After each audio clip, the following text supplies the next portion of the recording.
Araw-araw, iba't ibang mga bagay na dapat pagtagumpayan.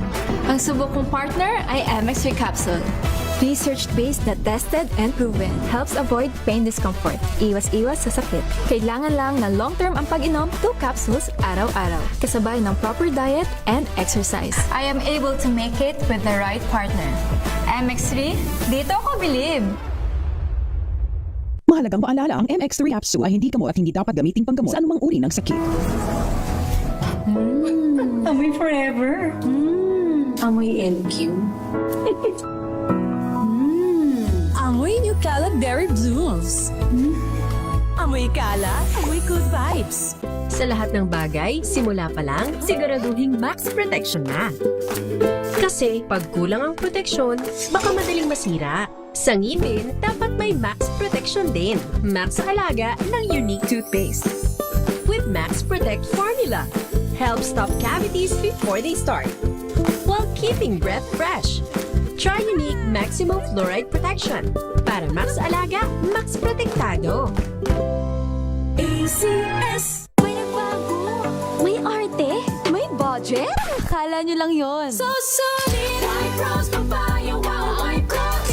White rose papaya, wow, white rose. White rose papaya. May glow up with a white rose papaya. White Rose Papaya. May puti power times 2 kasi may papaya at niacinamide. May shea butter and tea tree oil pa. Kutis sulit ang glow up. Glow up with a white rose papaya. White Rose Papaya. Kutis sulit ang glow up. ACS. Wow, ang saya. Isang barangay na labada, puro mancha pa. Goodbye, pahinga. Mommy, isang laba lang yan sa Pride Bar Blue. May powerful stain-away enzymes na malupit sa dungit mansya. At di masakit sa kamay. Isang laban lang yan. Hello, pahinga. Hello, Pride Bar Blue. ACS. Ang buhay ay sasaya. Basta't busog ang pamilya. Kumeya, kumeya. Ibig ko sabihin, masarap talaga. Komea 3Q Bihon. Masarap talaga! Amoy forever. Amoy LQ. Amoy New Cala Berry Blooms. Amoy Cala, amoy good vibes.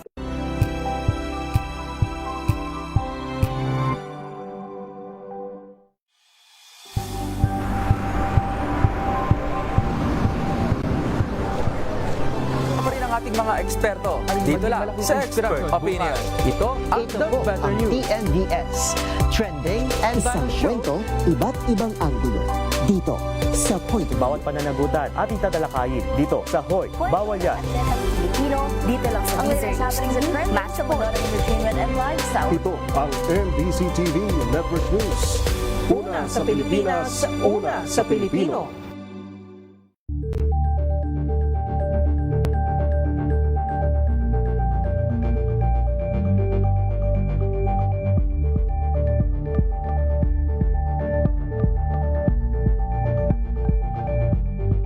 Maagang balitaan, maagang usapan sa mga issue at balita. Kasama si Kuya Angelo Palmones sa Magandang Umaga Pilipinas. Mula Lunes hanggang Biyernes.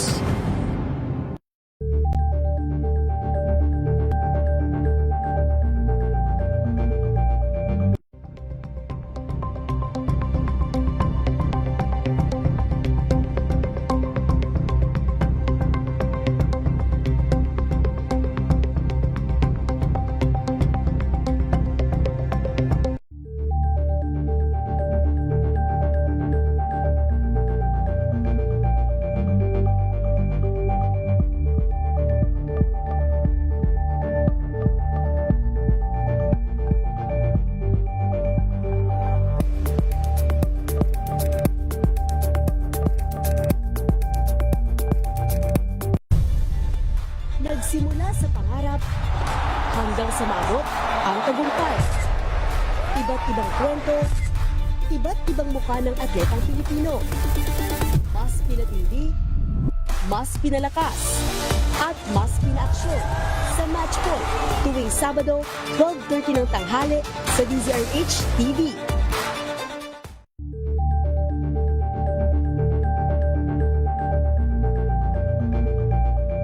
Alamin ang mga maiinit na isyung pambayan, mga balitang kailangan mong malaman, usapin sa pamahalaan, politika, ekonomiya at kabuhayan. Ito ang mga dapat mong malaman, pakialaman at pag-uusapan dahil kayo ang tinig ng mamamayan dito sa Damdaming Bayan. Live sa DZRH Radio, DZRH TV at DZRH Digital. Kasama sina Lakay, Deo Macalma at Elaine Apit. Araw-araw, Lunes. Kauna-unahan sa Pilipinas. NBC Manila Broadcasting Company. DZRH. Member, kapisanan ng mga broadcaster ng Pilipinas. Pilipinas, 15 minuto na. Makalipas ang alas 5 ng hapon. Dahil ang pamamahayag kailangan laging patas. Ang pagtalakay ng bawat issue dapat laging parehas. Narito na ang balitaan at talakayang hihimay sa punot dulo ng mga issue. Bawat panig ilalahad sa publiko. Programang DZRH Balansyado. Narito na ang mga balansyado sa pagbabalita at komentaryo sina Henry Uri at Karen Oyong. Balansyadong balita. Pilipinas, sa araw ng Martes, 7 sa buwan ng Abril taong 2026 sa ulo ng mga balansyadong balita. Ceasefire proposal ni US President Donald Trump, tinabla ng Iran. Pagtaas ng halaga ng pangunahing bilihin lalo pang bumilis noong Marso. Pinay patay sa missile attack sa Israel.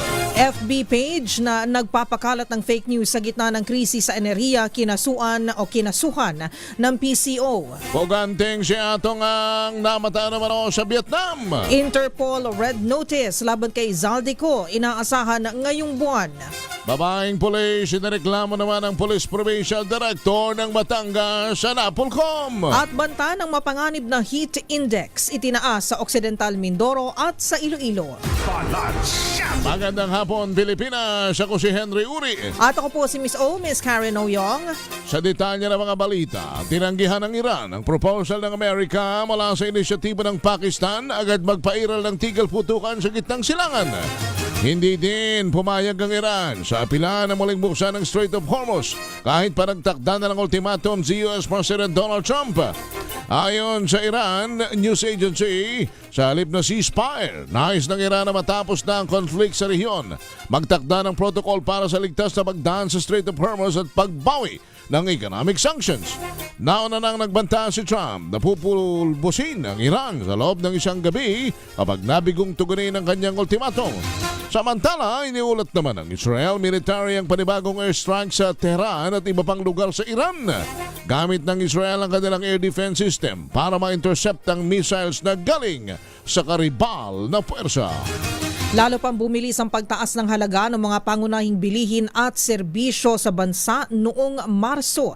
Ayon sa Philippine Statistics Authority o PSA, naitala sa 4.1% ang inflation rate noong nakalipas na buwan mula sa 2.3% noong Pebrero at 2% noong Enero.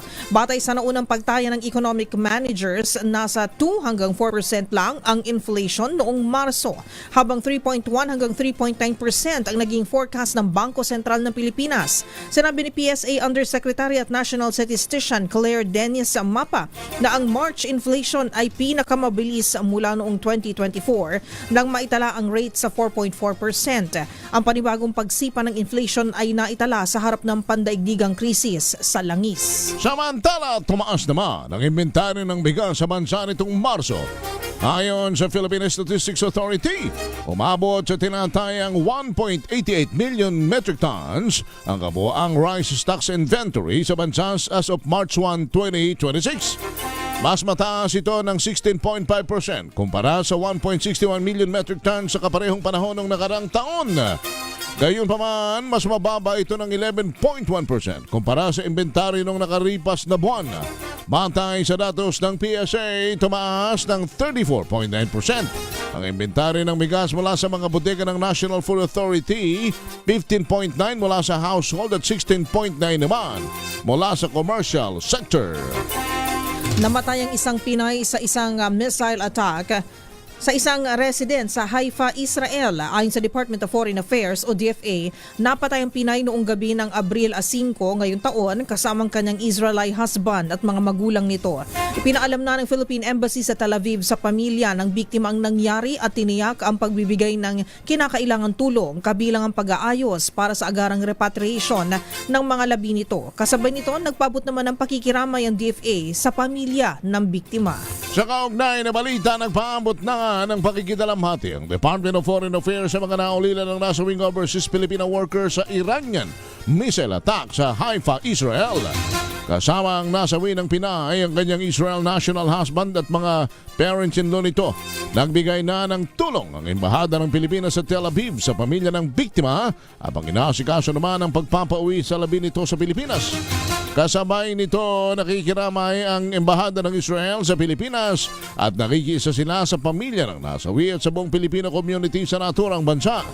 Sa ulat ng Reuters, 19 na katao ang nasawi sa Israel, karamihan ay sundalo kasabay ng US-Israel airstrike laban sa Iran. Kinasuhan ng Presidential Communications Office o PCO ang isang social media page na nagpapakalat ng peking impormasyon tungkol sa kinakaharap na energy crisis ng bansa. Mismong si PCO Secretary Dave Gomez ang nanguna sa paghaharap ng reklamo sa Department of Justice laban sa mga personalidad na nasa likod ng Malasakit News Pilipinas. Tinukoy ng kalihim ang 3 posts ng naturang FB page na ang intensyon ay magpakalat ng peking balita upang lumikha ng panik sa publiko. Ito ay ang di umano'y energy lockdown, fuel shortage at emergency lockdown. Bukod sa paglabag sa Article 154 ng Revised Penal Code na may karampatang parusa na 6 na taon, ang mga nasa likod ng Malasakit News Pilipinas ay nahaharap din sa paglabag sa Cybercrime Prevention Act. Sa kaugnay na balita, iniimbestigahan na rin ng National Bureau of Investigation ang kumakalat na fake news na may malubhang sakit si Pangulong Bongbong Marcos. Ayon kay NBI Director Attorney Melvin Matibag, seryoso sila sa bagay na ito at sinigurong habulin ng asunto ang mga responsable. May mga kinasuhan na niya ang Bureau sa pagpapakalat ng maling impormasyon sa kalusugan ng Pangulo. Naniniwala si Matibag na isa lamang itong political game ng may mga hindi magandang hangarin sa posisyon ng Pangulo. Narito si Matibag. Ang panawagan namin sa public, yung wala namang pupuntahan yun sa mga fake news na nilalabas natin. And kami, we're serious on that. Hinahabol po namin yung mga nagkakalat ng mga maling balita. Kung maalala ninyo, meron na po tayong mga kinasuhan dyan sa pagkakalat ng maling balita tungkol po sa kalusugan ng ating pong Pangulo. We are conducting the investigation already, and if necessary, yung mga charges should be filed also. Wala namang ibang magiging natin dyan, magiging conclusion, kundi that is all part of the political game ng mga nagdanais na hindi maganda sa posisyon ng ating Pangulo. Samantala, kinumpirma ni DILG Secretary John Vic Remulla na namataan sa Vietnam ang negosyanteng si Charlie Atong Ang noong nakaraang buwan. Ayon sa kalihim, posibleng dumaan sa backdoor via Mindanao ang gaming tycoon upang makatakas sa bansa. Magugunit ang ipinaaresto ng korte si Ang dahil sa umano'y pagiging utak ng pagdukot at pagpatay sa nasa 100 sabongero at empleyado nito mula 2021. Pakinggan po natin si Secretary Remulla. Na-monitor ba natin, sir, ano yung mga huling niyang activities sa Vietnam? Wala pa. It's just a raw intelligence information. Pero sir, na-establish ba natin kung nanggaling siya sa Cambodia talaga or talaga? Well, again, wala kasi nga amin dyan eh, di ba? Walang, in the underworld, they don't leave any fingerprints behind. So, these are intelligence reports that we are validating and we continue to validate para makita natin talaga. At yan po ang panayam ng isa sa ating mga anchors at reporter na si Aniel Parosa kay DILG Secretary John Vic Remulla. Sinimulan na ng pamahalaan ng Pilipinas ang informal na back-channel talks sa Vietnam upang maberipika ang lokasyon ni Ang. Samantala sa iba pang mga balita, malapit nang lumabas ang red notice ng Interpol laban kay dating Congressman Saldico. Ayon kay Interior Secretary John Vic Remulla, nakompleto na nila ang requirements na matagal na silang nakapag-apply noon pang Nobyembre. Inaasikaso na umano ito ng bagong liderato ng Philippine Center of Transnational Crimes upang mai-release ngayon sa susunod na linggo. Nauna nang naglabas ang blue notice ng Interpol laban sa dating mambabatas. Makarang kasuhan naman kaugnay ng manuwalyang flood control project sa bansa. Nagsumite naman ang National Bureau of Investigation o NBI ng follow-up letter sa International Criminal Police Organization para sa hiling na red notice laban kay resigned Congressman Zaldico. Ayon kay NBI Director Attorney Melvin Matibag, umaasa silang sasagot ng Interpol sa ikalawang liham ng Bureau. Nasa kanila na anya ang bola kung at kailan ito mag-i-issue ng red notice laban kay Ko.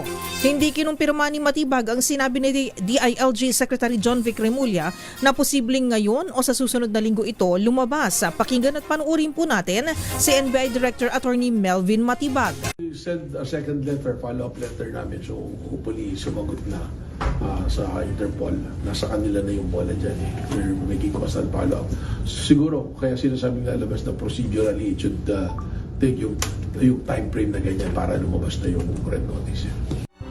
Ang tinig ni NBI Director Attorney Melvin Matibag, samantala sa huling impormasyon ng kalihim, nasa Portugal pa rin si Saldico. Samantala, 25 minuto na makalipas ang alas 5 ng hapon, sinibak na sa kanyang pwesto ang Provincial Director ng Batangas Police Provincial Office. Matapos ang naman ng patong-patong na kasong administratibo sa Napolcom dahil sa umano'y pangaharas at pambabasto sa isang babaeng pulis.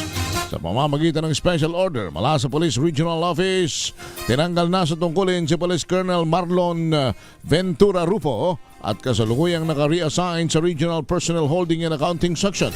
Ayon kay PRO4A Director Brigadier General Hansel Marantan, kinakailangan ng hakbang na ito upang mapangalagaan naman ang integridad ng investigasyon at matiyak na magiging patas ang proseso para sa lahat ng panig. Magugunita ang personal na dumalog sa Napolcom ang biktimang police upang formal na kasuhan si Rufo ng grave misconduct at conduct unbecoming o police officer. Samantala, inireklamo ng patong-patong na kasong administratibo sa National Police Commission ng Napolcom ang Batangas Police Provincial Director dahil sa umano'y pangaharas at pambabasto sa isang lady cop. Ayon sa Napolcom, personal na dumulog sa kanilang tanggapan ng biktima upang formal na kasuhan ng grave misconduct at conduct unbecoming of a police officer, si Police Colonel Marlon Ventura Rufo. Sa reklamo ng biktima, sinamantala umano ng mataas na opisyal ang kanyang posisyon at otoridad upang gawin ang serye ng unwelcome physical contact at inappropriate remarks sa loob mismo ng opisina at habang nasa oras ng trabaho. Tiniyak naman ng Napolcom na nasa ilalim na ng kanilang jurisdiksyon ang kaso at isa sa ilalim ito sa tamang proseso alinsunod sa umiiral na batas. 27 minuto na makalipas ang alas 5 ng hapon. Marami ng tsuper ang napilitang tumigil sa pamabasada dahil sa taas ng diesel. Sa Baclaran, 50 jeepney driver na ang napuwersang tumigil sa pagbiyahe at ilan sa kanila ay namasukan na muna sa tracking at construction. Ayon kay Piston Pasay Secretary Marilyn Lapitan, plano na rin ang ilan nilang kasamahan na umuwi na muna sa probinsya ngunit hinihintay pa nila ang 5,000 ayuda. Sa Pasig City, ramdam na rin ng mga commuter ang epekto ng serye ng mega oil price increase na walang ipinatutupad na taas pasahe. Mas kakaunti na ang bumibiyahe ng mga pampasayrong jeep. Kaya nagkukumpulan at naguunahan na ang mga commuter para lamang makasakay. Itinaas na ng Pag-asa ang banta ng mapanganib na heat index sa Occidental Mindoro at Iloilo ngayong araw. Batay sa pagtaya, maaaring umabot ng hanggang sa 42 degrees Celsius ang init factor sa dalawang nabanggit na lalawigan. Noong Sabado de Gloria, April 4, ay pumalo sa 46 degrees Celsius ang heat index sa Iloilo. Samantala, ang damang init sa Metro Manila ngayong Martes ay posibleng umabot ng hanggang 38 hanggang 39 degrees Celsius. Itinuturing na danger level ang heat index kapag lumampas sa 42 degrees Celsius ang temperatura na maaaring maging sanhi ng heat cramps at heat exhaustion. Sa pinakamalalang sitwasyon, ang pagbilad sa araw sa kasagsagan ng dangerous level ng heat index ay posibleng humantong sa heat stroke. Samantala, naku, gandang balita naman ito. Tumaas pa sa 4,000 ang matatanggap na arawang ayuda ng mga tsuper na nakalahok sa libreng sakay program ng Maynila. Ayon kay Mayor Isko Moreno, dumagoso ang karagdagang 500 sa dating 3,500 na ayuda ay tugon sa maling pagtaas ng presyo ng diesel na umabot na sa 18 pesos ngayong Martes. Patuloy namang inaasahang makikinabang ang libu-libong pasahero sa programa kasabay ng pagsuporta sa hanap buhay ng mga tsuper sa gitna ng pagtaas ng presyo ng produktong petrolyo. Samantala, batay sa datos ng Manila Traffic and Parking Bureau, umabot na sa 194,325 na mga pasahero. Ang natulungan naman ng libreng sakay kahapon Abril 6 at magpapatuloy pa hanggang bukas araw ng Miyerkules. Tinitimbang na mabuti ng pamahalaan ng hakbang hinggil sa pagbabawas ng buwis sa produktong petrolyo. Pahayag ito ng Malacanang sa gitna ng mga panawagan na agaran ng ibaba ang fuel excise tax dahil sa mataas na presyo ng langis bunsod ng nagpapatuloy na gulo sa Middle East. Ayon kay Palace Press Officer Claire Castro, ang buwis ang itinuturing na lifeblood ng pamahalaan o pangunahing pinagkukunan ng pondo, kaya hindi ito basta-basta maaring bawasan ng walang konsiderasyon sa magiging epekto sa kita at mga programa ng gobyerno. Dagdag pa ni Castro, hindi rin kontrolado ng pamahalaan ang tinatawag na premium o risk cost sa presyo ng langis dahil ito ay itinatakda ng international traders at suppliers. 30 minuto na makalipas ang alas 5 ng hapon. Sumayin nyo na mga balita sa Balansyado. Kami ang inyong tagapagbalita. Ako po si Miss Karen Oyong at Henry Uri. Balansyado. Ang oras.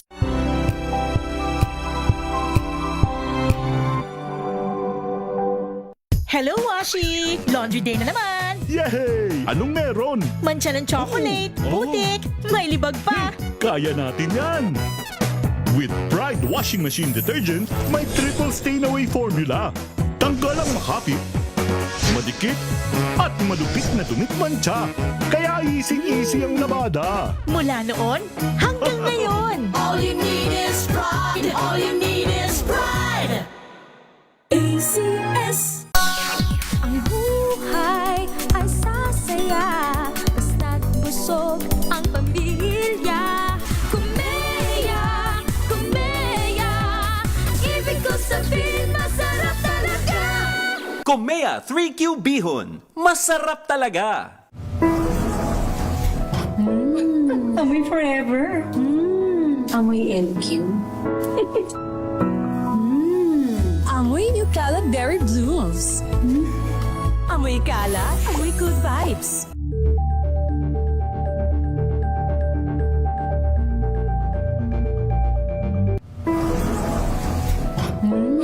Amoy forever. Amoy LQ. Amoy New Cala Berry Blooms. Amoy Cala, amoy good vibes.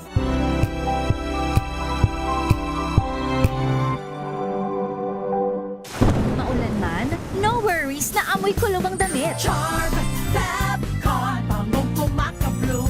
Tanggal amoy kulog sa bango ng charm. Kaya gamit ko, Charm Fab Con with Bloom Fresh technology. Kills 99.9% of kulob-causing bacteria.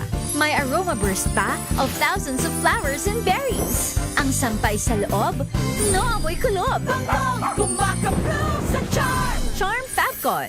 ACS.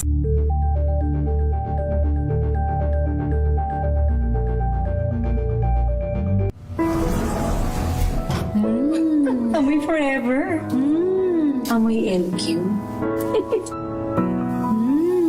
Amoy New Cala Berry Blooms. Amoy Cala, amoy good vibes.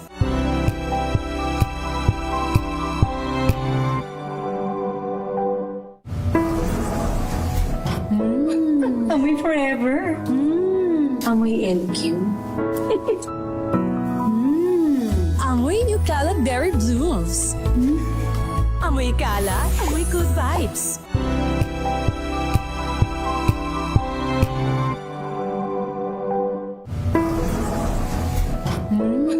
Amoy Forever. Amoy LQ.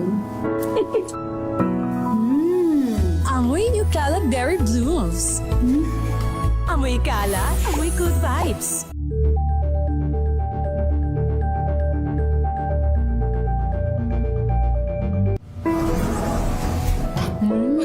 Amoy Forever. Amoy LQ. Amoy New Cala Berry Blooms. Amoy Cala, amoy good vibes.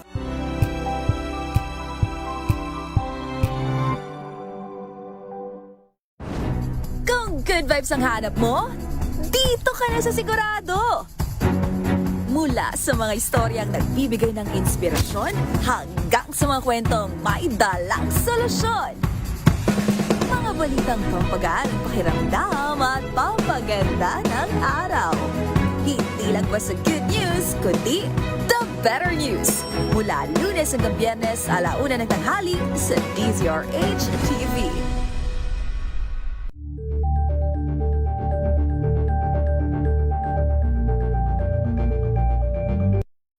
Ng naitalang 17 individual na ang kanilang naaresto. Metro Manila Development Authority o MMDA ang No Contact Apprehension Policy o NCAP sa Metro Manila. Sa ang ilang mga dokumento ay peke. Hindi rin legal ang employment na ipinangako sa kanila. Sa mata ng batas, mananagot ang sangkot at may sala. Dahil sa bawat paglabag, may karampatang parusa. Alamin ang mga pananagutan sa likod ng mga bawal.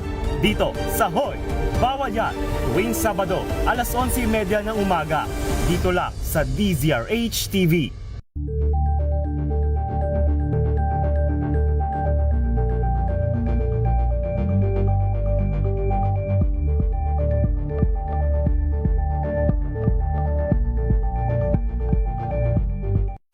Mga balitang gigising sa inyong umaga. Mga balitang kailangan mong malaman. Mapapakinggan sa ACS Balita sa 2x2. Kasama sina Anthony Taberna at Jerry Baha. Lunes hanggang Biyernes.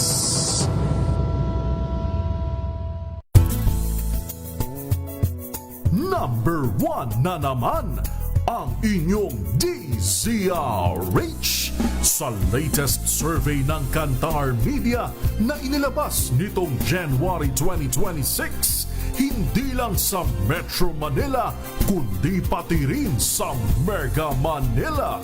Patunay na DZRH lang ang inyong tunay at totoong pinagkakatiwalaan. Taos-puso po kaming nagpapasalamat sa inyong patuloy na pagtitiwala dahil ang DZRH,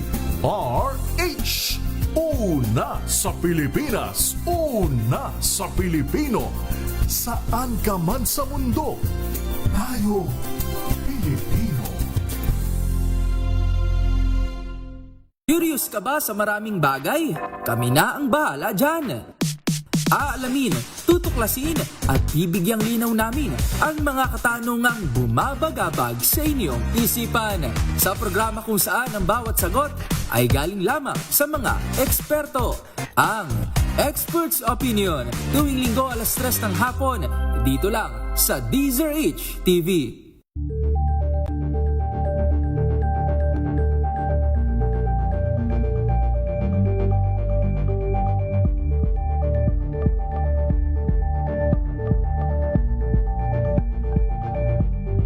We've got you covered.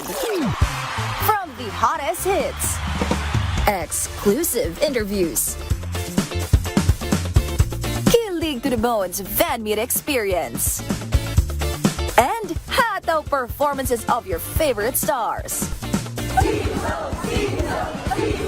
Saturdays, 12 noon, dito lang sa DZRH TV.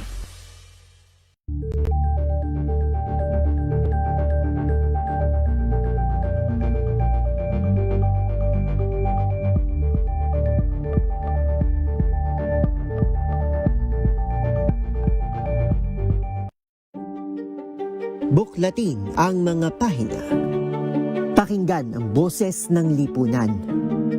Tunghayan ang mga issue mula sa ibang katayuan. Nakakalungkot kasi deserve ba namin ng ganito? Na hindi nila alam kung ano talaga yung kanilang mga karapatan.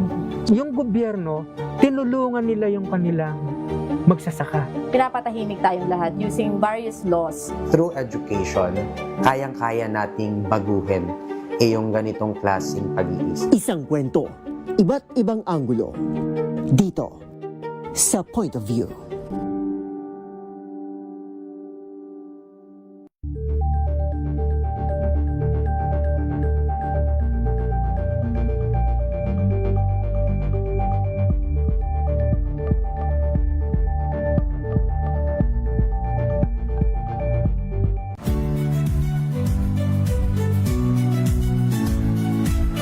Magandang araw mga kaibigan. Ito po ang inyong balerina ng bayan, si Lisa Makuhay Lizalde, na nag-aanyaya sa inyong samahan kami at ang aming mga espesyal na panauhin para sa kalahating oras ng masayang kwentuhan sa aming programang Art to Art, kung saan ang usapang sining at kultura ay para sa lahat. Huwag kaliligtaan, tuwing linggo, 3:30 ng hapon, dito lamang sa DZRH Radio, DZRH TV, at via online streaming.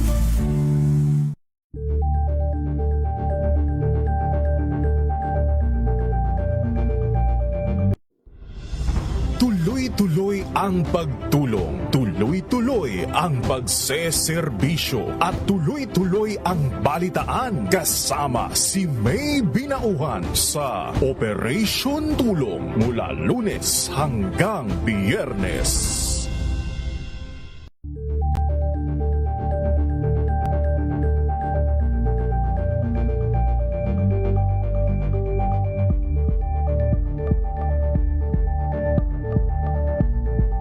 Batangas, ang mainit na pinag-uusapan ngayon, partner, ay yung Provincial Police Director na inireklamo ng isang babaeng pulis at ito'y umabot na ho sa National Police Commission. Ang Regional Director ng PNP ay nag-issue na rin ng statement na hindi niya ho ito kinukonsente at talagang hahayaan niya na umusad ang investigasyon at umira lang pagpapatupad ng katarungan at katotohanan. Atin hong kausapin ang Regional Director mismo ng PNP Region 4A na si Police Brigadier General Hansel Marantan, ang makisig na bagong direktor ng PNP Region 4A. General, magandang hapon sa inyo, si Henry Uri at si Karen Oyong sa DZRH. Magandang hapon po, sir. Yes po, magandang hapon po, Sir Henry and Ma'am Karen. Opo, kayo po'y pasensya na, aabalahin namin kayo. Ano bang nangyari ho doon sa Police Director ng Batangas? At balita namin ay inilipat na, ano ho ito? At ano ba nangyari ho? At kayo may statement na rin hinggil dito. Okay, sir, briefly, there's a filed complaint laban sa ating provincial director. Apo. Sexual harassment at that. So, nakita namin yung gravity of the accusation. So, it becomes an operational procedure to relieve officers. Apo. Kahit na provincial directors pa yan, to pave way to the investigation. Yan lang po yung brief na ginawa namin. Okay, pero ito pong si Police Colonel Marlon Ventura Rufo, he is the police officer in question po, yung kinasuhan di umano, sinampahan ng kaso ng ating Lady Cop. Siya naman po ay mabibigyan po ng pagkakataon na marinig din po at mailahad ang kanyang panig tungkol po sa issue na ito. At ganoon naman po ang sistema rin po, ang kumbaga ang operational procedures, kasama po yan sa ating mga kapulisan. Tama po ba, General? Opo, at in fact, it's with the National Police Commission already. Opo. So, they will be given ample time to respond to the accusations against him. I'm referring to the provincial director. Tapos yung Lady Cop naman, para masubstantiate naman niya yung mga allegations niya. Opo. I have to mention na well, we are not happy sa sa sitwasyon na ganito. Sexual harassment. Even the Chief PNP and the SIG Secretary himself, even ES, hindi siya happy sa sa nangyari na ganito. Opo. It's a thing that should not happen, but it happened. So harapin nila yung kaso na na-file sa kanila, and the Lady Cop naman i-substantiate niya yung allegations niya. Opo. At ito po stern warning bilang kayong bagong hepe ng PNP4A na ito mga ganito, tama ba? Ito isa sa inyo yata talagang pinagpupursigang hindi dapat mangyari at hindi nyo ito tolerate. Opo, tayo we hate sexual harassments. In fact, okay. Since then, kaya nalulungkot ako na may mga ganitong sitwasyon. Dito po ay wala pang guilty dito mga accusations pa naman lahat yan. Opo. Pero nakita naman natin lahat yung mga sworn statements, nabasa natin yung mga sworn statements. I have seen the demeanor of the complainant himself. So tama lang na ilagay siya sa preventive suspension. Further na hindi na niya ma-influensyahan yung pending investigation by the use of his position. Yes, kasi na he is in a much higher position than the Lady Cop, yung complainant, ika nga, General. Pero kumusta naman po ang moral ng ating mga kapulisan sa inyo pong kinasasakupan? Lalo na sa Batangas. Region 4A, Batangas, yung mga kasamahan po ng mga kapulisan po na involved dito sa pinag-uusapan nating kaso. Most especially po, General, ang ating mga Lady Cops din po.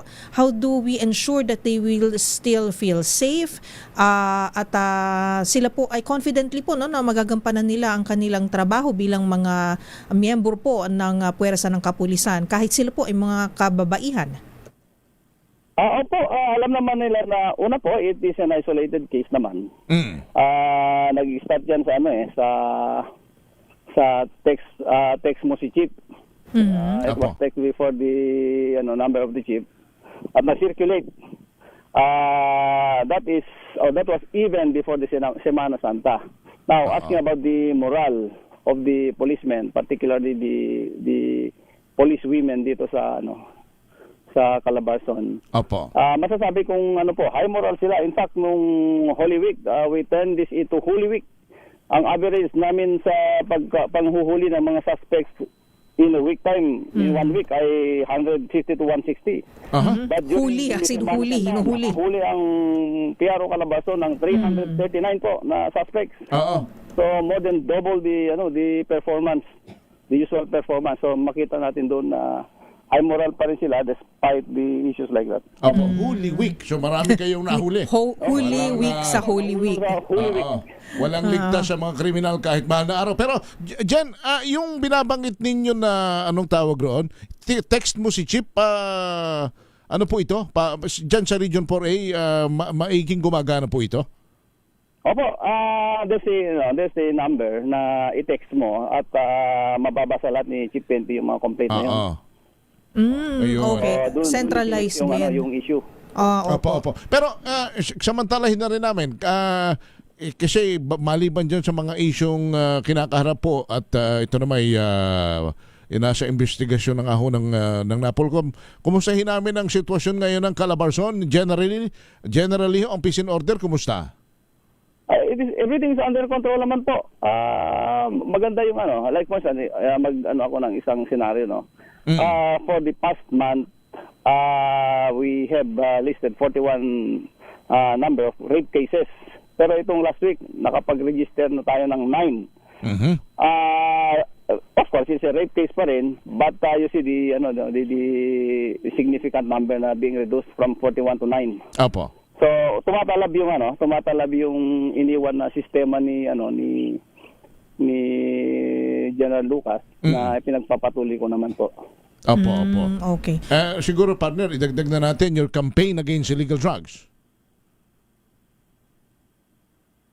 Go ahead, sir. That's the priority. It's a priority. In fact, may na-recover ang QPPO, Quezon Provincial Police Office. Opo. Na 3 kilos na cocaine lately. So hindi ko alam kung pumutok na diyan sa over the media, but suffice to say that there is such recovery now and there's an ongoing investigation.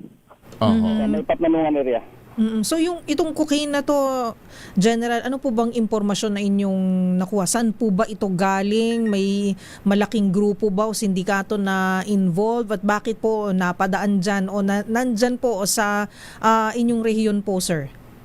Hindi na ako makapagbigay ng detalye. Dapat hindi ko sinabi yung detalye. Pero natanong ho ninyo, nahuli nyo ako nahuli din ninyo ako There's an ongoing investigation dyan.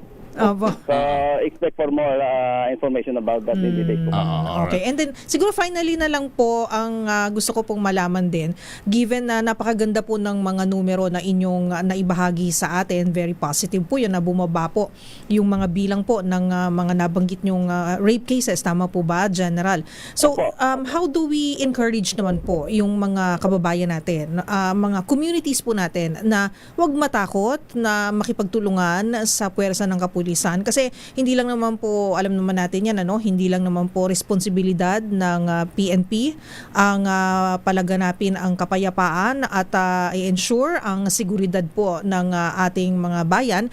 Pero at the same time, kailangan din po ng tulong ng pribadong sektor, ng ating mga local officials at syempre ng buong komunidad. So paano po nyo maengganyo ito at masisiguro po na ang tiwala ay nandyan pa rin po? I-inform ko lang sa inyo, ma'am, na very active yung liaisoning namin with the community, with the active community and the local government units. Different government local units, no? Opo. At regular yung mga conferences namin. Kaya I think it's in place pa rin yung sistema na ginagawa natin. Gusto ko lang tutukan pa ng konti yung mga magrereklamo, lalo na sa ating mga kababaihan. Regardless kung sila ay police women or not, ipagpaalam ho ninyo sa miyembro ng law enforcement natin. Kasi sila ang makakatulong. Lalo na katatapos lang yung Women's Month natin, we were able to celebrate it successfully. Opo. Ang daming activities na ginawa diyan. We try to strengthen the morale of the women and makita ko ninyo. Word is cheap, but makikita ninyo yung resulta dito sa ongoing investigation. Makikita ninyo na the NAPOLCOM himself, si Vice Chair Attorney Ralph Calinisan is very serious about it. Makita natin yung mga actions nila, di ba? Ay nangyari sa HPG, he recommended the relief right away sa report the office of the Chief PNP and it was granted by the Chief PNP right away also. So dito naman sa probinsya ng Batangas, nag-agree naman kagad si Chief PNP dun sa recommendation namin dito sa Piaro Calabarzon na we have to relieve him.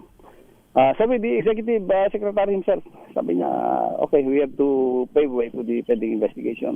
That's how serious we are and how supportive we are dito sa mga complaints na naipafile ho sa atin. Alright.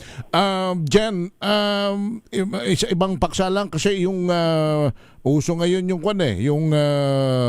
alam mo, may mga ibang mga gasolinahan ng nananamantala, pagpatawad, hindi naman lahat, nag-hoarding may mga nagbabalak at may mga nababalita na tumatakas na nagpapagasolina, bigla na lang tumatakas pagkapultang. Kumusta ang pagbabantay ninyo sa sektor ng enerhiya at kayo ba yung nagpatupad na rin ng mga austerity measures dyan sa inyo pong hanay?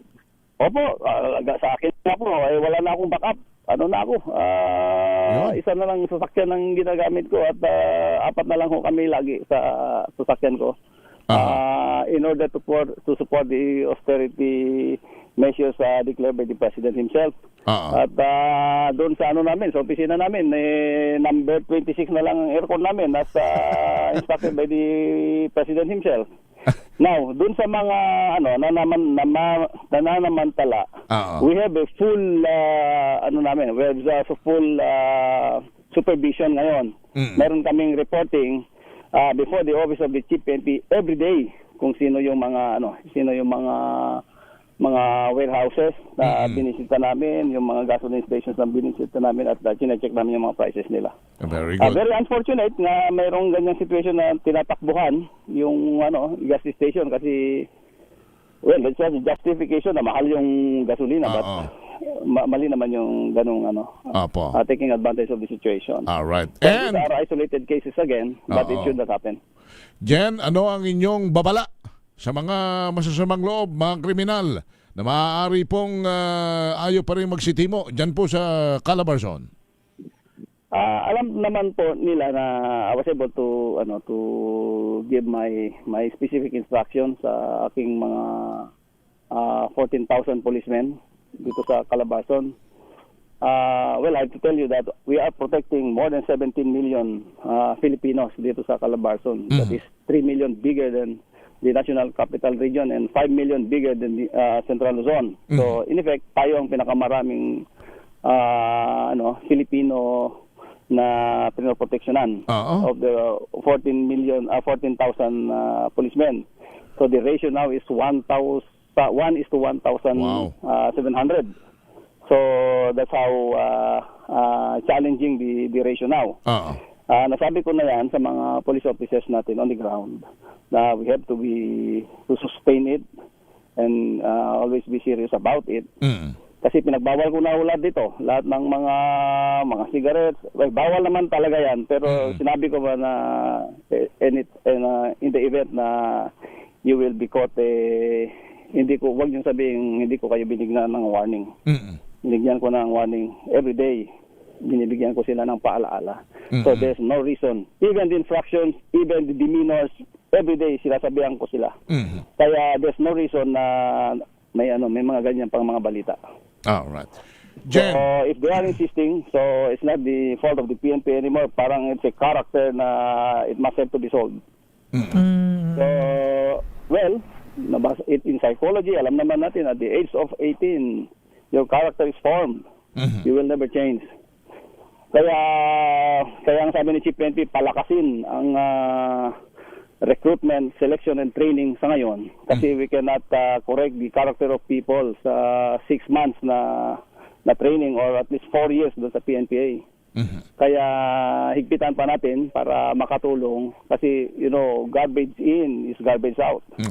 Kaya, that's the situation now. Proactive and reactive now ang ginagawa namin po dito sa PRO Calabarzon. The people of Calabarzon is in good hands, Chief. Yes, sir, and we ask for the support of the community kasi nasabi, nabigay ko naman na yung ratio kanina. We need your help. All right. Okay. And coupled with prayers po. Right. Thank you. General, maraming salamat po sa inyo sa inyong pagpapaunlak na kayo po yung aming makapanayam at magbigay ng mahalagang impormasyon ngayong hapon. Yes, sir. I'm sorry na wala ko sa Zoom kasi dito nag-iikot kami ng hepe ng Kalamba kasi meron kaming huhulihin po. Ay, naku. Dapat din nyo na sinabi, sir, na nasa Kalamba kayo. Hindi, pero hindi naman basta may malaki kayong huhulihin. Actually, naka-civilian ako ngayon kasi general now. Hindi, ay nag-thinkin yung pagiging one-star ko eh. Ang pagkiramdam ko, major pa rin. General na po Masyado kayo. naman kayong humble, Police sir. Brigadier General na po kayo. General. Good luck po huwag na natin sabihin yung lugar ulit. Makikibalita na lang kami mamaya. Salamat, General. Salamat. Thank you, sir. Okay. Salamat. Si Police Brigadier General Hansel Marantan. Snappy snappy at magiting magbitaw ng impormasyon. So palagay ko nanginginig na ang tumbong. Nasa ano raw siya, no? Saan ba? Huwag mo nang ulitin. Para surprise. Para magulat na lang yung mga kriminal dun sa lugar na yun, yung mga most wanted. Nasa, anong tawag doon? Hindi man hit list, sorry. Yari kayo ngayon. Isipin mo, si director mismo ang nasa area para manghuli. Sinasamahan niya Ibig sabihin. Sinong sinasama niya? Huwag na rin natin sabihin. yung kanyang boss. Basta, kasama niya si boss niya. Yari tayo. Yari kayo riyan ngayon.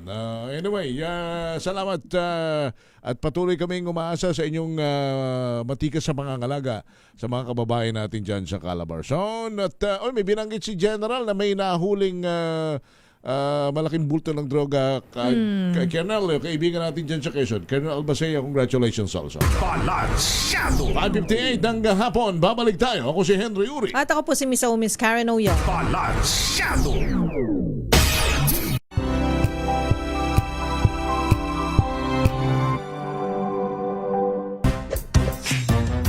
Galing-galing mo, Smart dishwashing paste ko, pritong ulam na masebo, plato ng kaldero, tanggaling for everyday. Ganyan, pag Smart ang dishwashing paste, may double tanggaling formula. Tanggal ang sebo, tanggal ang bakterya. Pahit para walang bahid, linis fantastic sa metal at plastic, number one ko to. Tanggaling-galing mo, Smart dishwashing paste. ACS.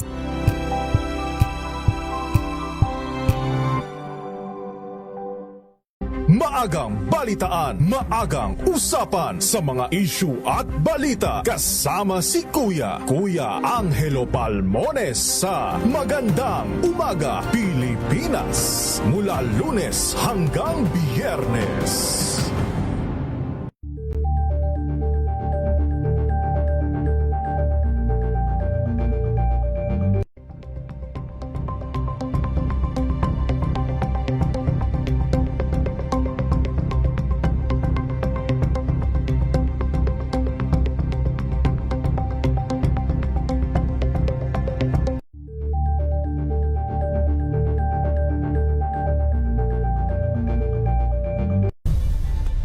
Nagsimula sa pangarap hanggang sa maabot ang tagumpay. Iba't ibang kwento, iba't ibang mukha ng atletang Pilipino. Mas pinatindi, mas pinalakas, at mas pinaaksyon sa Match Point tuwing Sabado, 12:30 ng tanghali sa DZRH TV.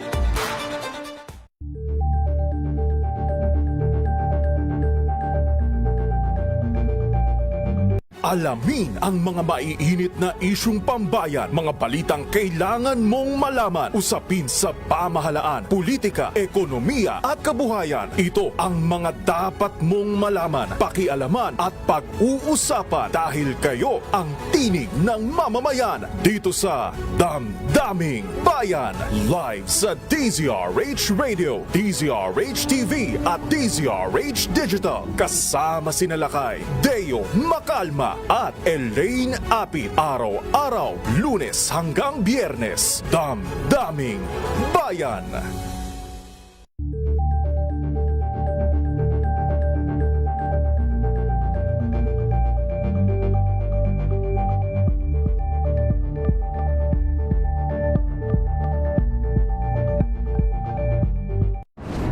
Kung good vibes ang hanap mo, dito ka na sa Sigurado! Mula sa mga istoryang nagbibigay ng inspirasyon hanggang sa mga kwentong may dalang solusyon. Mga balitang pampagaan, pakiramdam at pampaganda ng araw. Hindi lang basta good news, kundi the better news. Mula Lunes hanggang Biyernes, 1:00 ng tanghali sa DZRH TV. Number 1 na naman ang inyong DZRH sa latest survey ng Kantar Media na inilabas nitong January 2026. Hindi lang sa Metro Manila, kundi pati rin sa world-class quality Pride detergent. DZRH number 1 na naman sa Metro Manila, pati rin sa Mega Manila.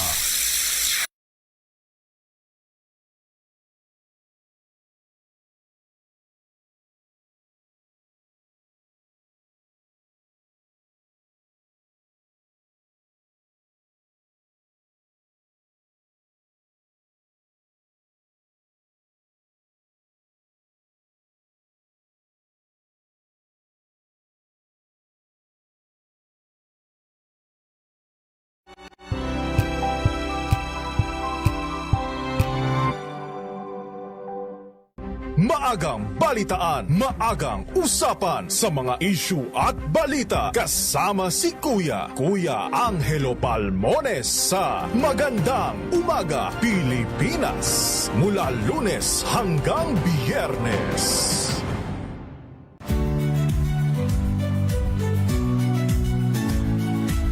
Pritong ulam na masebo, plato ng kaldero, tanggaling for everyday. Ganyan pag Smart ang dishwashing paste. May double tanggaling formula. Tanggal ang sebo, tanggal ang bakterya. Pahit para walang bahid, linis fantastic sa metal at plastic. Number one ko to.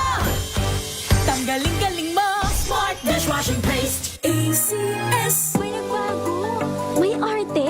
May budget. Akala nyo lang yon. So solid. White Rose Papaya, wow, White Rose. White Rose Papaya, wow, White Rose. White Rose Papaya. May glow up with a White Rose Papaya. White Rose Papaya. May puti power times 2 kasi may papaya at niacinamide. May shea butter and tea tree oil pa. Kutis sulit ang glow up. Glow up with a White Rose Papaya. White Rose Papaya. Kutis sulit ang glow up. ACS. Hello, Washi! Laundry day na naman! Yay! Anong meron? Mancha ng chocolate, putik, may libag pa! Kaya natin yan! With Pride Washing Machine Detergent, may triple stain-away formula. Tanggal ang makapit, madikit, at malupit na dumit mancha. Kaya easy-easy ang labada. Mula noon hanggang ngayon! All you need is pride. All you need is pride. ACS. Jiggy Manikad po. Bilang isang broadcaster, mahalaga sa akin ang tamang impormasyon. Sa lahat ng bagay, kahit sa food supplement, mapanuri ako. Kaya dito ako sa subok ng MX3 capsule. Ito'y may alpha, beta at gamma mangosteen. Para sa akin, sigurado ako sa MX3 capsule. Dito ako believe. Mahalagang paalala, ang MX3 capsule ay hindi gamot at hindi dapat gamiting panggamot sa anumang uri ng sakit. Wow, ang saya! Isang barangay na labada, puro mancha pa! Goodbye, pahinga! Mommy, isang laba lang yan sa Pride Bar Blue. May powerful stain-away enzymes na malupit sa dumit mancha. At di masakit sa kamay! Isang laba lang yan. Hello, pahinga! Hello, Pride Bar Blue. ACS.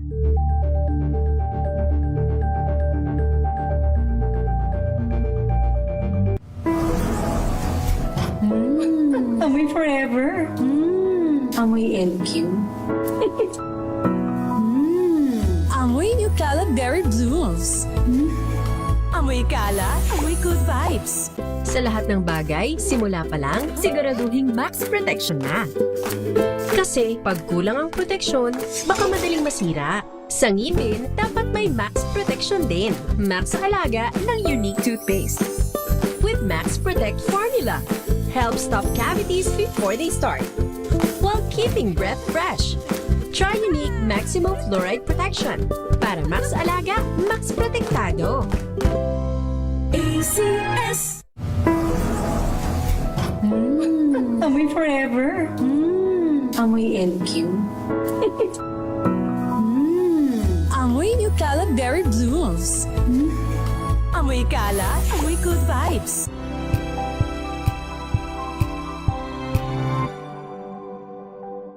Curious ka ba sa maraming bagay? Kami na ang bahala dyan. Aalamin, tutuklasin at bibigyang linaw namin ang mga katanungang bumabagabag sa inyong isipan. Sa programa kung saan ang bawat sagot ay galing lamang sa mga eksperto. Ang Expert's Opinion, tuwing linggo 3:00 ng hapon, dito lang sa DZRH TV.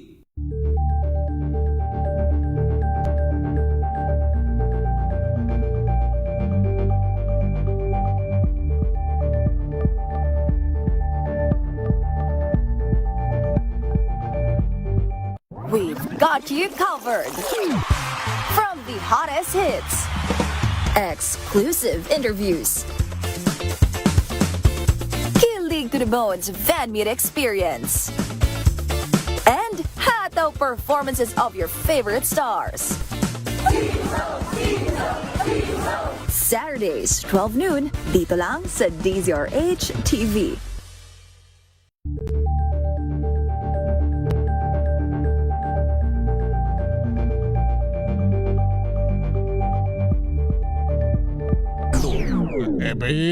Alam mo ba yung konsepto ng paihi? Ha? Ano na naman yan? Oo. Alam ko yung konsepto ng pag-ihi. Pag-ihi ng tao. Yung paihi kasi, partner, Biological yun, di ba? kung hindi ako nagkakamali, Function. kasi sa amin ito, niyog ang ipinapaihi dati sa kuprasan eh. Ito gasolina at saka diesel. Ay, ganun. Oo. Meron daw siyang nakataong sangkot sa 9.5 million, noche? Ang halaga ng paihing crudo dyan sa Navotas Peaceport na naaresto ng PNP HPG. Noche Kakas, Arich 27, noche. Ayaw nyo ipakalas. Literal talagang yung paihi kang ito ay mula doon sa barge hanggang dito sa may oil tanker na truck. Tapos ito naman ang magdi-deliver. Kasabat ngayon ng PNP Highway Patrol Group. Itong grupo na nasa siyam na katao na sangkot dito sa paihi ng crudo. At katabi natin si Police Lieutenant Malang, sir, dahil tayo sa DCRH worldwide. Paano, sir, kasama si Henry Uri at Miss paano nasabat ng PNP Highway Patrol Group, sir? Ganong, siyempre, pag Highway Patrol, nasa kalsada lang kayo. Well, unang-una po kasi aling sunog pa rin pinagutos po ng ating mga buting PNP Police Bureau, siyempre, Mataris team, talagang dapat sa HPG nararamdaman sa ating pong mga kalsadahan. And during our anti-carnapping operation or yung police party na tinatawag natin, may dadaan na isang truck na kung saan napansin ng ating mga patrollers na peke initially yung kanyang plaka sa harap. And ito po ay sinundan ng ating po mga patrollers, and it so happen na dito po sa isang area po ng Navotas Port, ay nakita na po itong truck na ito na nagpapaihi, kumukuha ng ihi or kumukuha na po ng petroleum dito po sa nakapark na barge. At then during the confrontation, inalam ng ating mga tropa kung merong mga specific documents, na nalaman na walang mapresenta. May ating mga 9 suspects na nahuli. And again, we're still waiting for the DOE certification. Dahil nga, nung tumawag tayo sa DOE, napag-alaman na bawal pala magkaroon ng any refilling dito dahil itong area na to isang dump site or graveyard or maintenance area ng mga barko. So napaka-delikado yung kanilang ginagawa, and it's proud na alamin pong detalye at talagang walang maputis ng dokumento. Ito po mga tropa. Noche, tanong lang natin kay General, anong yung barge, meron hong crude o diesel o gasolina? Anong laman yan? Hindi po natin masabi po ngayon, sir, dahil ang makakapagpatunay po talaga nito ay staff from the Department of Energy. However, based sa information na binigay po sa atin ng mismong nagpapakilalang captain, ay ito po ay petroleum products talaga. And saan daw galing? Saan daw galing yung petroleum products nila? Walang maisabi itong ating pong mga nahuli pong suspect. Opo. And ito naman po nire-respeto po natin. At muli, sir, inaantay talaga natin si DOE para at least na mapalaman natin initially yung ating pong mga haka-haka dito. Okay, General, magandang gabi na po. Si Karen po ito. Sir, for now po, yung crudo po, nasaan po siya at nasaan kustodiya na po yung mga nahuli po na siyam na katao? At pati po pala, yung yung tanker, yung mismong crudo po. Yes, yung tanker saka yung barge po, sa ngayon po ongoing po yung ating pong tagging of evidence. At sa isang banda naman po, in coordination with the maritime group, ito pong barge po ay mapupunta po sa ng kustudiya. However, the said tanker po ay mapupunta naman po sa kustudiya po ng PNP HPG. Sa PNP HPG. Marami bang nakuha? Oo nga. 9.5 million na halaga. Ilang litro yan? Yes, ma'am. More or less, we see to it na almost 65 to 70,000 liters po ito. Wow. Mga petroleum products. And it a cost or had a estimated value worth amounting to 9.2 to 9.7 million pesos. Pero general, hindi naman po kakaiba to or extraordinary. I'm sure meron na rin po kayong mga nasabat, nakulimbat, nahuli po na mga ganitong similar po na mga aktibidad. Pero ngayon lang po kasi medyo talagang naha-highlight dahil may crisis po tayo sa sa enerhiya, particularly po sa mga petroleum products, sir. Yes, last year nakapagtala tayo ng pagkakahuli rin ng isang tanker wherein illegal refill po ito sa isang airport ng kung po tayo nagkakaroon sa Central Luzon. Ito na po yung pinaka-munod, And tuloy-tuloy naman po yung ating pong operation para po diyan sa banda, It is the tulong na rin po ng PNP-HPD para po sa paglaban po sa mga gato pong uri po ng illegal na aktibidades. Thank you, sir. Okay, Noche. Okay, last na lang, Henry, Miss Kay, ano ang magiging kaso ngayon nitong siyam na suspect, Lieutenant Malang, sir? Sa ngayon po, makikita po namin dito is a clear violation of the Presidential Decree 1865 or yung tinatawag natin illegal trading, hoarding of petroleum products. And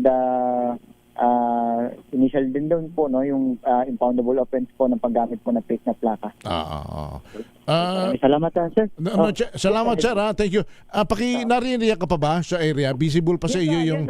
Anong itsura yung barge na yan? Ano ba yan? Saan hinilis yung saan hinilis yung gasolina? Sa tangke ng barge o may mga kargang drum na gasolina yan? Yung barge mismo, doon ang galing yung meron silang pump dito, Henry, sa isang barge. Then tatawid yung hose dito sa may truck na nag-aabang sa gilid, dito sa may pinaka-pier. Itong nabutas sa Freshport, sa may Market 3. So ganun ang sistema ng pag-transfer nitong petroleum products. Malakas yung kanilang motor. Kami kanina, ko pa yung umaandar yung kanilang motor. Tapos yun yung humihigop, tinatawag na patawid dito sa may oil tanker, Henry. At yung barge na kinakargahan, sobrang lumang-luma. Akala nga namin na dito. Saan daw kaya galing yung barge na yan? Saan galing yan? Hindi masabi nitong kapitan, ayaw magsalita. Pati itong nahuling mga tauhan din dito ng barge.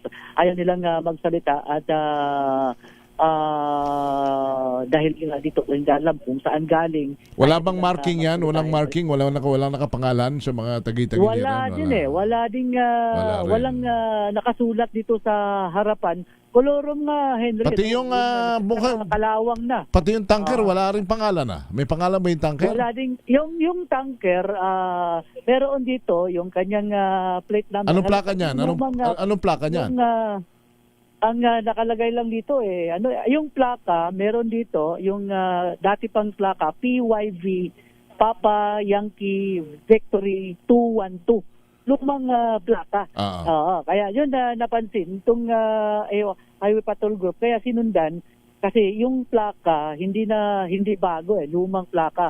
Tapos yung itong tanker, Henry at Miss Kate, walang nakasulat na pangalan. Kung anong kumpanya. Meron lang dito, flammable. Ayan, no smoking within 50 feet sa bawat gilid at likod. Kala ko nakalagay, hindi ba nakalagay lovable? Hindi, nakalagay? Distansya, amigo. Ganon. Sige. Kasama ka dito? Kasama ka? Kayo yung driver? Kayo yung driver, sir? Ha? Helper, saan nyo dapat dadalhin yan? Ito namin ngayon po kasi hinihintay lang po namin yung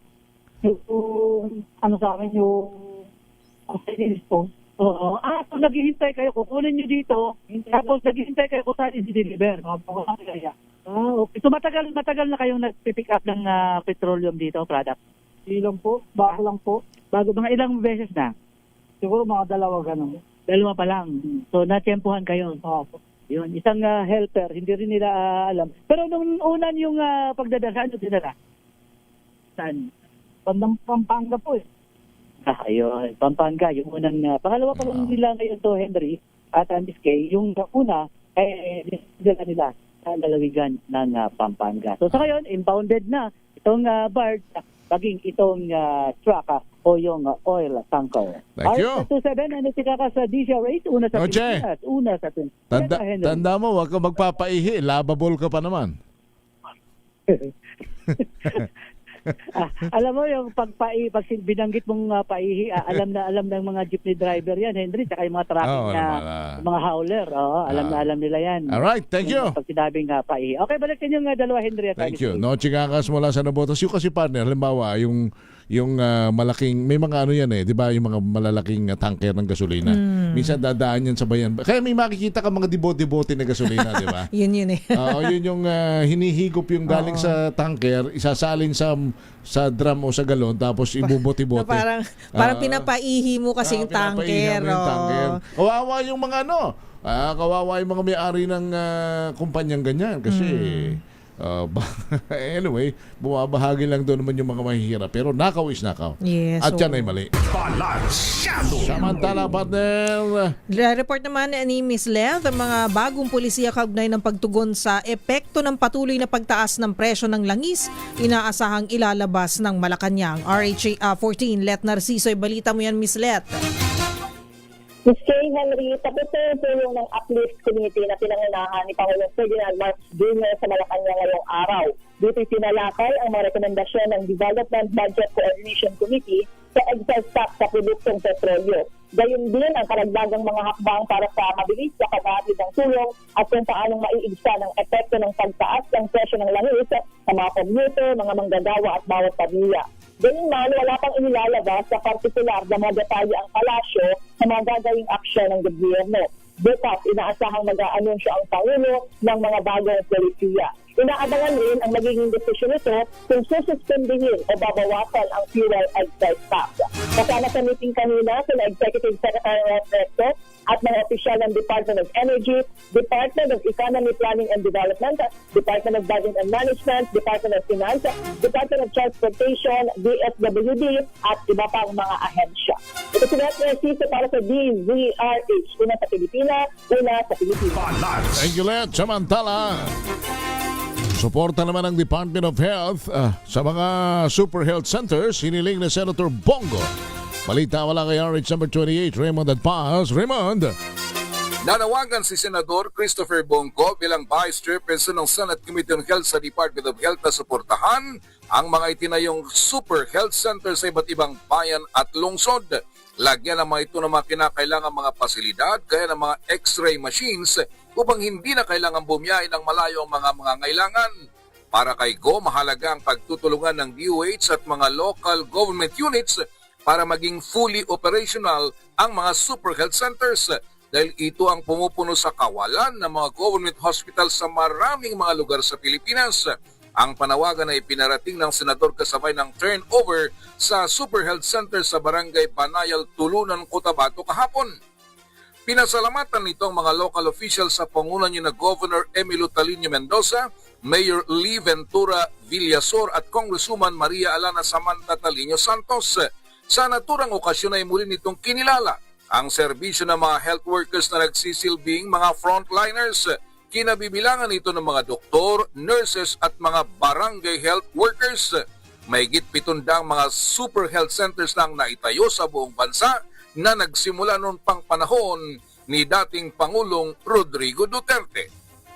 Ito si RH28 Raymond Adpaz para sa DZRH, una sa Pilipinas, una sa Pilipinas. Maraming salamat Raymond Adpaz. Samantala, hearing ng DECA Tri Committee ng Kamara kaugnay ng oil price crisis sa bansa, kasado na bukas. RH12 Milky Rigunan, ibalita mo yan man ang Milky.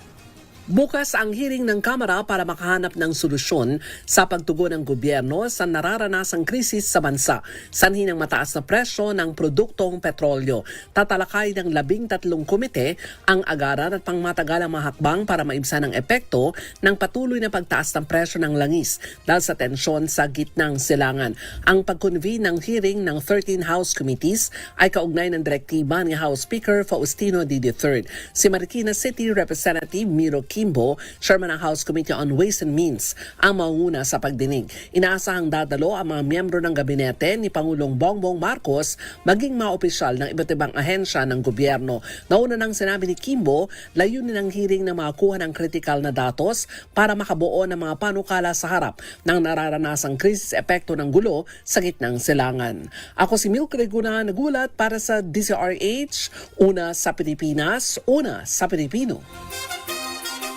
Thank you, Wilkie. Samantala, sa probinsya, Philippine National Police tiniyak naman ang pagpapatuloy ng scholarship program para sa mga anak ng dating NPA na nagbalik loob sa pamahalaan. Jane Bantayan. Jane? Nang tapos na sa high school, ang 23 taong gulang na si Noli Esquijo. Ito ay anak ng mga dating membro ng New People's Army dito sa lalawigan ng Northern Samar, kung saan ito ay scholar ng Philippine National Police sa probinsya. Kasalukuyan itong scholar ng 803rd Maneuver Company ng Philippine National Police Regional Mobile First Battalion na nakapagtapos na sa high school. Maliban sa pagiging scholar, tumanggap rin ito ng pagkilala. Ito ay Work Mission Awardee, Achiever, Conduct Awardee at Best in Social Science. Kumuha ito ng electrical installation at maintenance trad. Sinuportahan ng 803rd Maneuver Company at inako ang responsibilidad sa pagpapaaral dito. Ayon kay 803rd Maneuver Company Officer in Charge, Police Captain Solomon Agaiso, ang pagpapaaral sa nasabing anak ng mga dating membro ng New People's Army dito sa lalawigan ng Northern Samar ay bahagi na lang ng kanilang kampanya laban insurgency na matiyak na mabigyan ito ng sapat na edukasyon. Ang nasabing programa ng kapulisan ay magpapatuloy sa mga apektado ng insurgency na mabigyan ng panahon na makapag-aral at magkaroon ng skills training. Mula sa Aksyon Radyo Kadarman, RH34 Jane Galit Bantayan ng DZRH, una sa Pilipinas, una sa Pilipino. Maraming salamat, Jane Bantayan. Samantala, balitang foreign naman tayo. US President Trump tinawagan ng Artemis II crew matapos makamit ang farthest distance record in human space flight. Ibalita mo yan, Jackie Resho. Tinawagan ni US President Donald Trump ang Artemis II moon mission crew habang sila'y nasa outer space para i-congratulate sa pagkamit ng furthest distance record in human space flight o pagtala ng pinakamalayong distansya ng paglipad mula sa mundo. Sabi ni Trump, ang makasaysayang moon mission ay magbibigay daan para makabalik ang tao sa moon surface. Ang Artemis II moon mission ang muling pag-ikot sa buwan ng mga astronauts matapos ang higit sa 50 taon. Kaya ang makasaysayang event ay naka-livestream na sa NASA YouTube channel noon pang April 1. Binubuo rin ito ng makasaysayang crew sa katauhan nila Commander Astronaut Reed Wiseman, Astronaut Victor Glover na ang kauna-unahang Black American na nakarating o nakalapit sa buwan, Astronaut Jeremy Henson na kauna-unahang Canadian sa moon mission at mission specialist astronaut Christina Koch na kauna-unahan namang babaeng napasama sa ganitong misyon. Ang Artemis II moon mission ay inaasahang magtatagal ng 10 araw at isa sa mga unang hakbang ng Space Launch System at Orion Integrity spacecraft para sa mga long-term lunar exploration at human mission exploration sa Mars. At yan ang balita mula sa ibayong dagat. Ito si Jackie Resho ng DZRH, una sa Pilipinas, una sa Pilipinas. Thank you, Jackie. Si President Donald Trump, paano ba natin matatawagan ito? Baka pwedeng mapakiusapan, partner. Ilang buwan na no? Yung, ano na siya? How many weeks? Di na, may 3 months na. February kasi, di ba? So, almost 3 months. February 28, sumiklab ang giyera sa pagitan ng Iran, US, US, Israel versus Iran. At mukhang, sabi mo nga kanina, sa yung nabasa nating report, mukhang inisnab ng Iran ang gusto sanang tinabla. Mag-usap sila para sa ceasefire, di ba?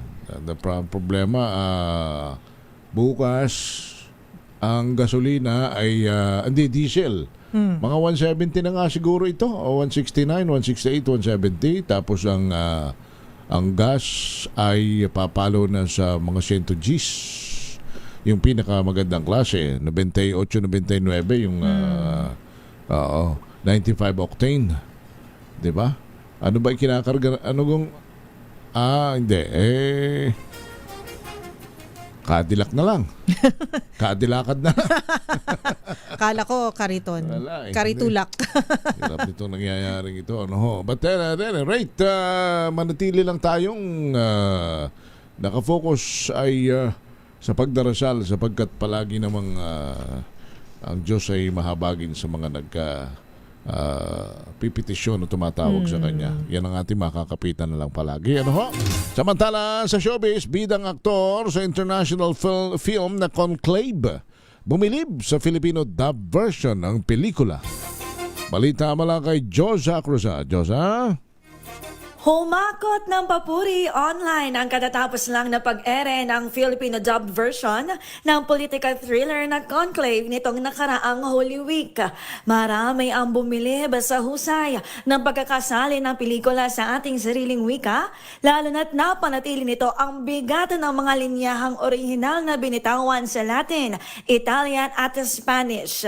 Kaugnay nito mismong ang bida ng pelikula na si Carlos Diaz na gumanap bilang Cardinal Benitez ay napabilib ng Filipino dubbed version ng pelikula. Shinare ng Mexican actor sa kanyang IG story ang kagalakan ng mga Pinoy fans na nagsisilbing pagkilala sa kalidad ng voice acting at translation dito sa Pilipinas. Nirelease ang Conclave noong 2024 na hango sa sikat na nobela ni Robert Harris noong 2016 na sumasalamin sa mga sikretong nagaganap sa loob ng Vatican tuwing naghahalal ng bagong Santo Papa. Bukod sa politika ng eleksyon, matapang ding tinalakay sa kwento ang mga kontrobersyal na isyong kinakaharap ng simbahan sa modernong panahon. Ito si Josa Cruzat nag-uulat para sa DZRH, una sa Pilipinas, una sa Pilipino. Thank you, Josa. Iba naman talaga ang Pinoy. At lalo pagdating sa angking galing sa paggamit ng boses, partner. Oy, may bagong may bagong lumusot na naman sa ano ba 'yon? Britain Got Talent ba 'yon? Oo, napanood ko. Ang galing babae. Pinay? Oo, Pinay, oo. Galing. Bakit ganun, no? Parang pero sila kasi inassume na nila na pagka Filipino o Filipina yung magaling contestant, magaling kumanta. Talaga. Oo. As in Britain's Got Talent. Si ano ito? Anong pangalan nun? Ay, yung kumanta ng I wanna run to you. Wow, Whitney Houston talaga yung piniling kanta. Ang galing eh. Yan yung mga pang-contest piece eh. Nag-YouTube nga ako kanina. Ang galing. Nagulat ka, no? Nagulat ako. Mahusay talaga ang Pinoy pagdating sa pag-awit at sana marami pa tayong mga kababayang umalagwa sa pandaigdigang patimpalak na yan. Balansyado! Samantala, sumayin nyo na mga balita sa Balansyado. Balita at talakayan sa Balansyado. Maraming salamat po. Palagi naming habiling sa inyo. Kung gusto nating umalwa ng masenso sa buhay kahit may kahirapan, basta lagi po nating tatandaan, huwag tayong gagawa ng masama sa kapwa. Bagkus laging gumawa ng mabuti dahil ang paggawa ng mabuti ay hindi kailanman magbubunga ng masama. Tumulong pa sa nangangailangan lalo na ngayong may kahirapan. Help is wealth. Susunod na po si Attorney Rina Seco para sa DZRH Usapang Legal. Ang kanyang topic, kanino mapupunta ang namanang lupa ng namatay na asawa? Aba, ay pwede naman sa akin na lang kung wala namang ang tanong, gusto mo iyon na lang kaya naman. Ikaw bang asawa ng namatay? Ay, kung wala siyang mapagbigyan iba, hindi. Diba? At magandang topic po yan. Maganda yan, maganda. Kung kanino mapupunta yan. Salamat po, ako si Henry Uri. At ako po si Miss Karen Oyo. Bye! Balansyado! Ang oras